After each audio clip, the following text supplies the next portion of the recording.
Assalamualaikum warahmatullahi wabarakatuh. Halo semuanya. Jumpa lagi dengan saya Chow Sing Sing, kurator dari podcast Horror Night Story. Halo, apa kabar semuanya? Semoga kalian semua baik-baik saja ya. Dan seperti biasanya, pada malam hari ini saya kembali dan akan menghadirkan sebuah kisah mistis untuk kalian semua. Kisah mistis kali ini adalah lanjutan dari yang tadi siang, Lebur Tapak, yang ternyata ini adalah bagian akhir dari cerita ini. Oke, daripada kita berlama-lama, mari kita simak ceritanya. Hari ke-12. Hari ini saya harus masuk kerja.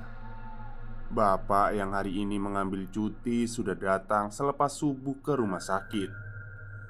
Karena jarak rumah sakit ke tempat saya bekerja cukup jauh, saya bekerja menggunakan kereta api yang berangkat pukul setengah 6 pagi. Stasiun kereta nampak senggang, tidak banyak orang berlalu lalang. Di dalam kereta, saya memilih untuk duduk di kursi yang dekat dengan jendela. Sepanjang perjalanan, saya melihat banyak pemandangan dan hiruk-pikuk kehidupan kota. Tapi di dalam pikiran saya hanya dipenuhi oleh ibu. Ingin ibu segera pulih kembali. Sampai tak terasa air mataku mulai mengalir membasahi masker yang saya kenakan. Saya tidak ingin berpisah dari ibu. Selama di kantor, saya menghubungi bapak lewat WA menanyakan kabar ibu. Bapak bilang ibu hari ini terlalu banyak makan jeruk sehingga mual dan muntah. Tapi saya justru berpikir mual dan muntah itu efek dari air doa yang dikonsumsi oleh ibu. Entahlah. Hari ini ibu melakukan pemeriksaan biopsi. Sampel jaringan kanker ibu diambil oleh dokter spesialis kandungan dan akan dianalisa di laboratorium. Bapak mengatakan juga pada saya kalau malam ini tidak perlu datang ke rumah sakit karena akan ada Tante Wita, adik bapak, yang akan menginap dan mengurus kebutuhan ibu. Bapak meminta saya untuk pulang dan beristirahat. Sepulang kerja, saya pun pulang ke rumah dan berkumpul dengan Sekar, Bayu, Tika, Rara di kamar ibu di lantai 2. Kamar yang sudah tidak ditempati semenjak ibu pergi. Saya duduk di kursi di depan lemari cermin rias ibu. Sekar, Tika, dan Rara duduk di atas tempat tidur ibu. Dan Bayu berlarian ke sana kemari dari kasur ke tempat saya duduk. Saya mulai bercerita pada mereka tentang kondisi ibu dan menyampaikan apa yang Tante Trisno katakan. Lalu meminta agar kita semua rutin mendoakan kesembuhan ibu. Di tengah saat saya bercerita, Kak Windu yang baru pulang bekerja masuk ke kamar ibu. Karena merasa tidak nyaman, Rara meminta Kak Windu untuk menutup pintu plafon yang terbuka sebagian, sehingga menunjukkan sisi yang sangat gelap di baliknya. Pintu plafon ini terbuat dari triplek, jadi memang sesekali terbuka sendiri. Mungkin karena terkena angin. Kak Windu lalu menggunakan tongkat plastik panjang untuk menggapai pintu, kemudian menyeret gagangnya sampai tertutup. Setelah itu, tiba-tiba Bayu langsung berlari ke arah saya dan bersembunyi di belakang punggung saya sambil berkata, "Ih, takut, takut," katanya sambil menunjuk-nunjuk ke pintu plafon yang baru saja ditutup. "Takut apa, Dek?" tanya kami. Bayu menutupi wajahnya dengan kedua tangannya sambil terus ketakutan. Kami tidak bisa melihat apa yang Bayu lihat, tapi suasana saat itu membuat saya bergidik ngeri. Akhirnya, setelah kami meyakinkan pada Bayu kalau tidak ada apa-apa, ia lalu berlarian lagi. Tapi setiap kali ia melihat ke arah pintu plafon, Bayu langsung berlari ke arahku sambil ketakutan. Akhirnya kami semua keluar dari kamar ibu dan memutuskan untuk berkumpul di ruang TV saja. Sebelumnya Bayu juga sering takut melihat suatu tempat di rumah ini, bahkan sampai menangis. Pernah suatu malam di kamar Sekar pada saat Kak Windu belum pulang bekerja. Di kamar hanya ada saya, Sekar, dan Bayu. Saya dan Sekar duduk di atas kasur, sedangkan Bayu bermain dengan mainannya di lantai. Tiba-tiba Bayu berlari menaiki kasur sambil menjerit-jerit ketakutan sembari berkata, "Takut, takut," dengan menangis kencang. Kedua matanya ditutupi oleh telapak tangan.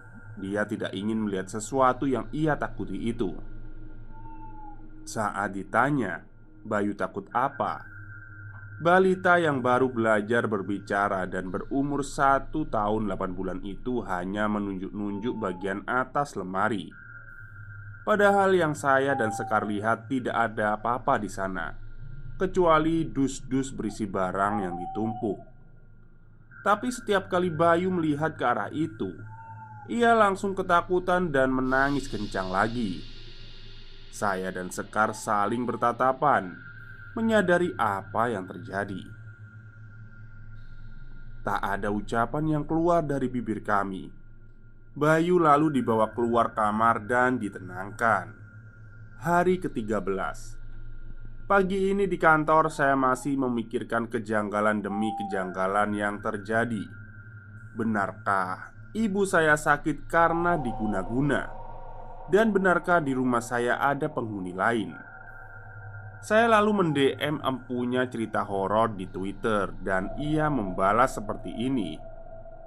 Saya mulai membaca di internet tentang guna-guna, sihir hitam dan lain sebagainya. Mencari tahu juga mengenai penyebab, cara menyembuhkan dan menghindari santet. Biasanya saya gemar membaca tweet horor di Twitter. Tapi ketika cerita seperti ini menimpa keluarga saya, untuk memikirkannya saja saya merasa tidak sanggup. Selama di kantor, konsentrasi saya hanya tertuju pada mencari cara bagaimana ibu bisa sembuh. Hingga tiba waktu pulang, saya harus kembali ke rumah sakit karena Tante Wita siang ini kembali keluar kota digantikan oleh bapak yang berjaga di rumah sakit. Sepulang kerja, saya menaiki kereta pukul 6:30 malam.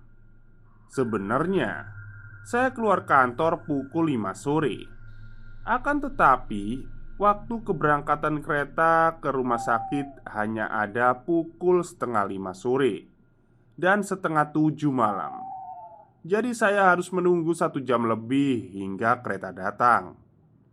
Kereta malam ini tidak terlalu penuh. Di luar sudah gelap, tak banyak yang dapat dilihat dari dalam kereta. Hanya lampu-lampu jalan yang temaram dan sesekali sorot lampu kendaraan yang melintas. Sesampainya di stasiun, saya berjalan kaki menuju rumah sakit. Bapak pulang setelah saya datang. Ibu malam ini banyak mengeluh. Katanya tulang punggungnya sakit. Mungkin efek dari kondisi ibu yang terlalu sering terbaring. Sesekali saya menaikkan posisi kasur agar ibu bisa duduk. Itu pun ibu lakukan sambil berpegangan pada pagar pembatas tempat tidur. Karena ibu lumpuh, sehingga membuatnya tidak bisa duduk dengan seimbang. Selain itu, ibu juga selalu merasa kepanasan dan ingin selalu dikipasi. Katanya, penderita kanker memang sering merasa kepanasan. Jam 12 malam, ibu membangunkan saya. Ibu merasa serba salah karena tidak bisa tidur dan tak tahu harus diapakan. Akhirnya saya membantu ibu tidur menyamping dan mengusap-usap bagian punggungnya sampai ibu merasa lebih baik. Hari ke-14, Pagi ini selepas saya menyeka ibu, saya berangkat kerja. Bapak sudah datang sejak subuh tadi. Hari ini rencananya ibu akan menjalani MRI. Tapi karena kondisi ginjal ibu yang sedang tidak baik, MRI diundur esok hari. Sorenya saya kembali ke rumah sakit menggunakan kereta. Malam ini saya ditemani oleh Kak Windu yang ikut berjaga di rumah sakit. Selain membantu segala keperluan ibu, tugas kami sebagai anak saat ini adalah menjaga semangat ibu agar tidak menyerah dan tetap semangat menjalani pengobatan. Hari ke-15. Seperti biasa, pagi ini saya kembali bekerja. Ibu ditemani oleh Kak Windu yang izin tidak bekerja, dan Bapak datang membawakan kami sarapan. Sekitar pukul 10 pagi ibu menjalani proses MRI. Diagnosa sementara dari hasil MRI adalah ibu mengalami gangguan di bagian tulang belakang. Bapak dan Kak Windu sama-sama melihat hasil MRI dan melihat susunan tulang belakang ibu yang tidak beraturan. Hasil selengkapnya akan diberikan oleh dokter sekitar 1 bulan ke depan. Malam ini yang terjaga di rumah sakit adalah Kak Windu dan Tante Wita yang datang dari siang. Saya pulang ke rumah sekitar pukul 8 malam karena ada urusan dulu. Saat sampai gerbang, entah kenapa halaman rumah terlihat sangat gelap dan mencekam. Ada aura yang tidak nyaman rasanya. Saya lalu buru-buru masuk ke rumah saja. Di rumah, Tika menceritakan pada saya ada kejadian janggal yang terjadi subuh tadi. Seperti biasa, kakek bangun sekitar jam 2 dini hari untuk sholat tahajud dan tadarus Al-Quran. Sambil menunggu adzan subuh, saat sedang mengaji, kakek melihat ada sehelai rambut panjang hitam yang menjuntai di depan keningnya. Kakek lalu meraih rambut itu dan mengambilnya. Tapi kakek tak menemukan ada rambut di tangannya. Kakek lalu lanjut mengaji lagi. Kemudian rambut itu kembali menjuntai. Kakek meraih dan menariknya, tapi tetap saja tidak ada yang terambil. Kejadian ini seperti sebuah firasat. Selanjutnya kakek mengatakan kepada Tika kalau ada sesuatu yang tidak beres dengan sakitnya ibu.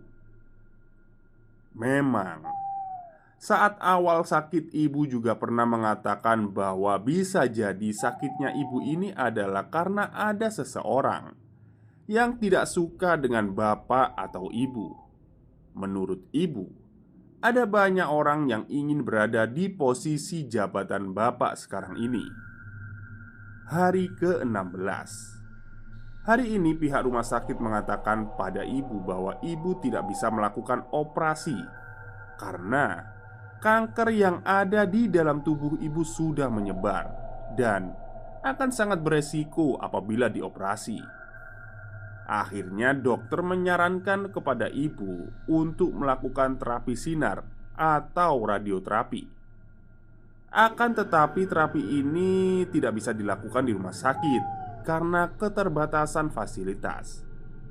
Akhirnya ibu harus dirujuk lagi ke rumah sakit lain yang lebih jauh untuk melakukan terapi. Untuk saat ini, ibu masih dirawat sampai berkas rujukan selesai dibuat. Hari ini seharian bapak menemani ibu.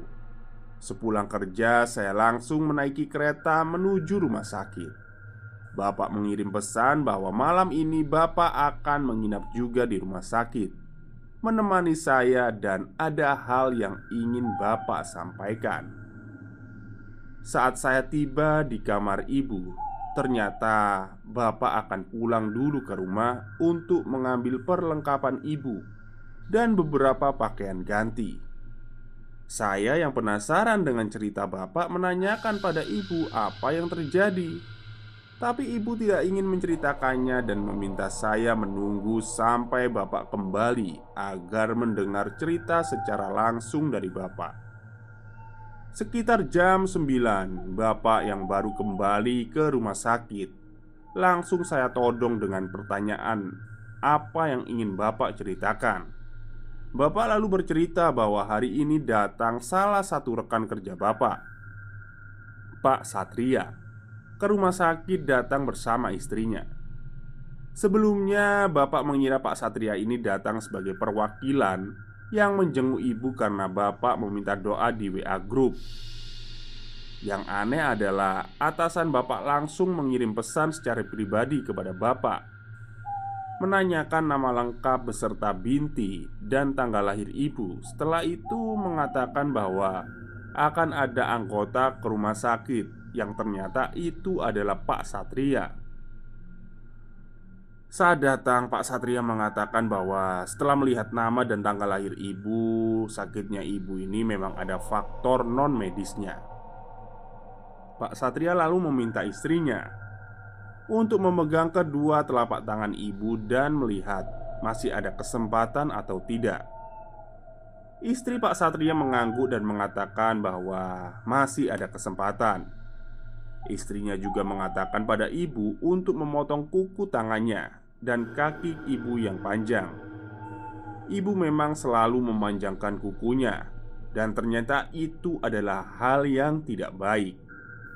Bapak lalu membantu memotong kuku jari ibu yang panjang itu. Pak Satria kemudian meminta ibu untuk meminum air zam-zam yang sudah didoakan. Saat ibu meminumnya, tenggorokan ibu terasa panas seperti tercekik. Padahal baru beberapa teguk saja, ibu sudah tak kuat lagi meneruskan meminum air itu.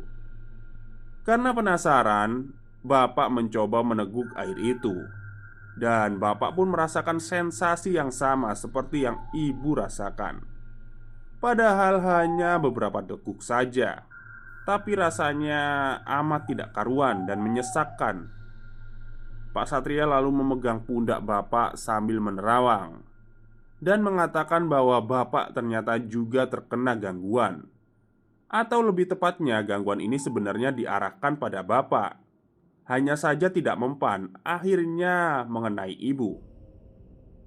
Bapak lalu teringat, memang 5 bulan sebelum ibu masuk rumah sakit, Bapak sempat dirawat inap juga karena tidak enak badan dan sesak nafas.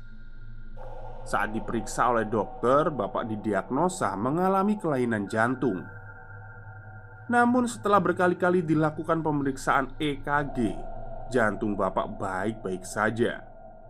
Kemudian Bapak melakukan pemeriksaan dan ronsen paru-paru. Hasilnya, paru-paru Bapak juga sehat.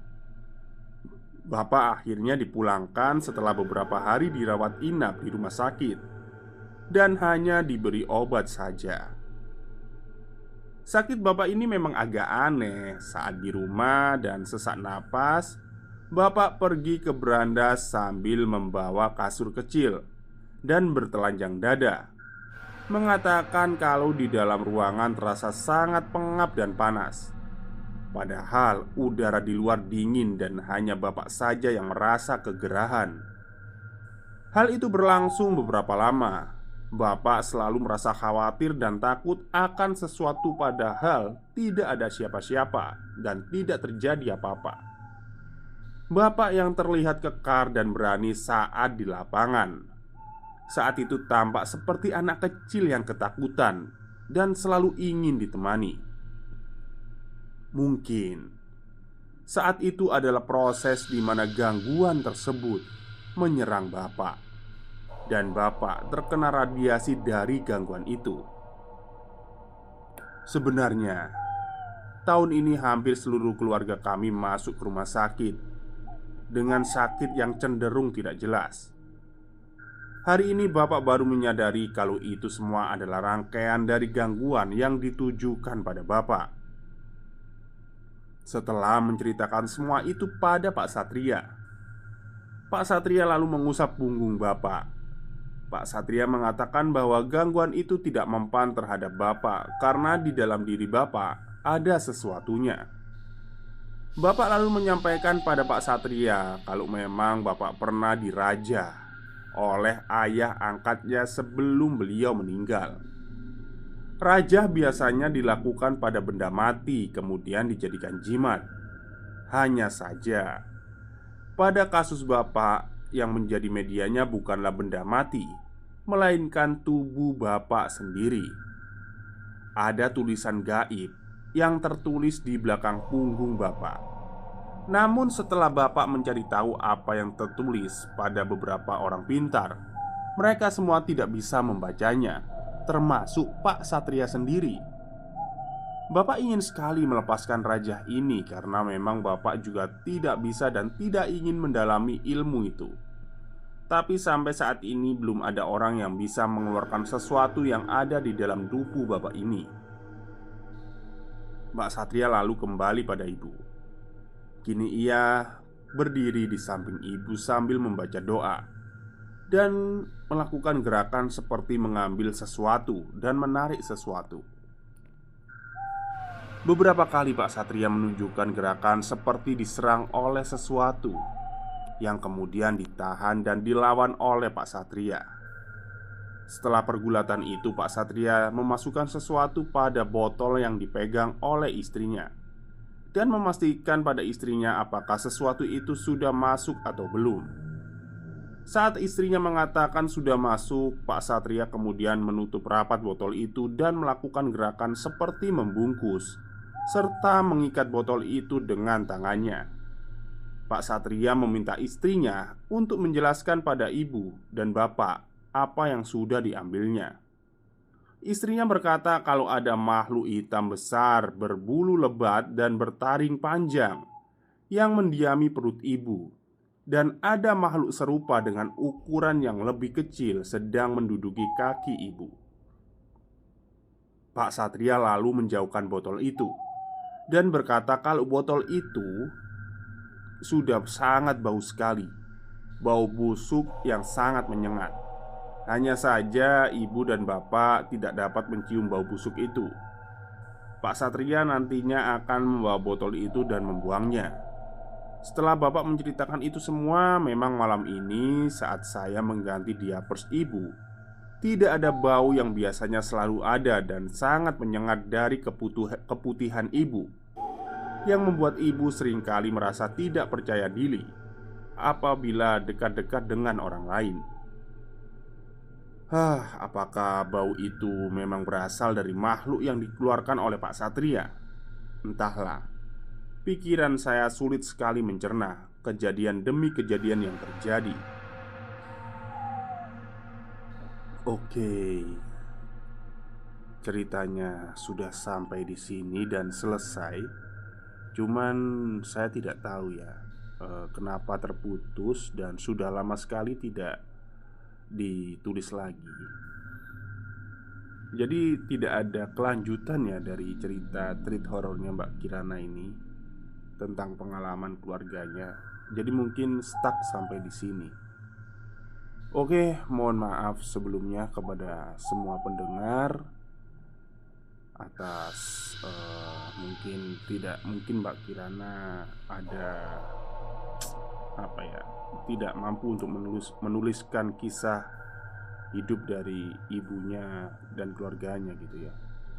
Baik, mungkin itu saja cerita untuk malam hari ini. Semoga ibu Mbak Kirana kembali sehat dan keluarganya diberi keselamatan oleh Yang Maha Kuasa. Baik, mungkin itu saja untuk malam ini. Selamat malam dan selamat beristirahat.